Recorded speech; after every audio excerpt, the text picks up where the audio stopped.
We won't be supporting this bill. Mr Speaker. Thank you, Mr Simpson. I call the honourable member Andrew Little.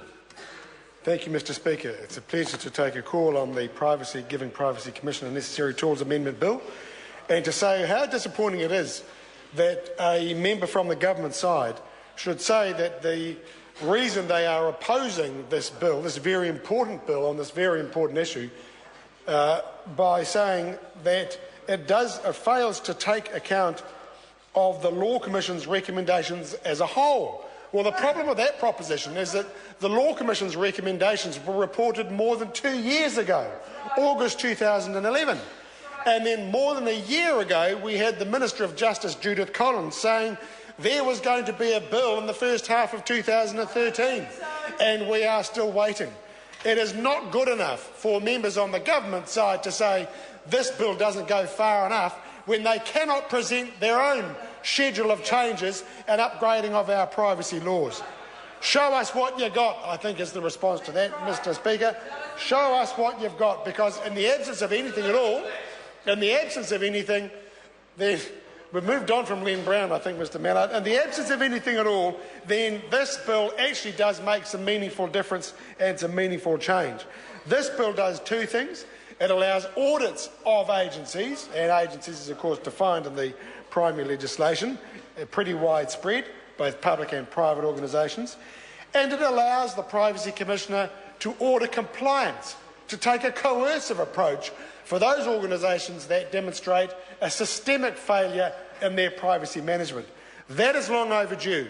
We need that. We need a Privacy Commissioner's office that is better resourced than it is at the moment. We have a very good Privacy Commissioner who does well. We would like to see some complaints actually brought to fruition. And one of the most important complaints in the last couple of years is the complaint against the Minister of Justice, who happens to be effectively the Minister for Privacy, because she's the Minister responsible for the Office of the Privacy Commissioner. We are still waiting for the conclusion of the investigation into the breach of privacy from her office. And as Sue Moroney said in her opening gambit, we know that there were 4 people who had access to the information about Bronwyn Pullard, who actually had access to the letter or the email from Michelle Bogue that had the information about Bronwyn Pullard, and that was the Minister herself, a staff member and 2 senior personnel from the ACC. And I think it is pretty clear that the people from ACC had nothing to do with disclosure to the media. They were under the hammer. They had no interest in it. But the Minister and her office are well in the frame, and they are still in the frame for that breach of privacy. There have, of course, been other breaches of privacy in which that same Minister is in the frame.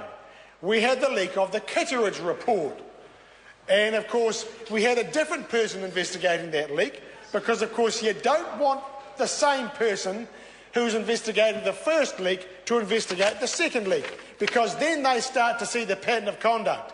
So we didn't have the Privacy Commissioner investigating the leak of the report on the GCSB. We had Rebecca Kitteridge, and she did a report, and the report was leaked, and it was pinned on Peter Dunn.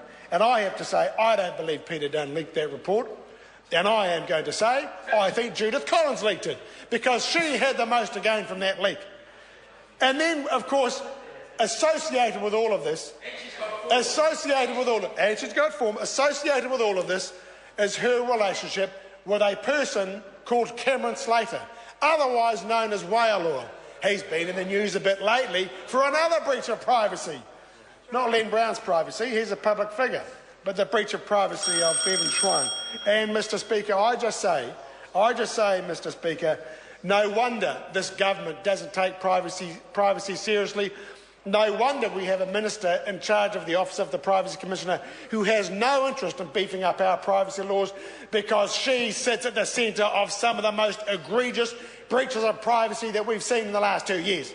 She's not going to change it. She has no interest in it. She is the source of the greatest privacy breaches. We support this bill. It's an important bill. It'll do important things, and this House should support it. I call the honourable member Chris Ockenvold. Thank you very much, Mr Speaker.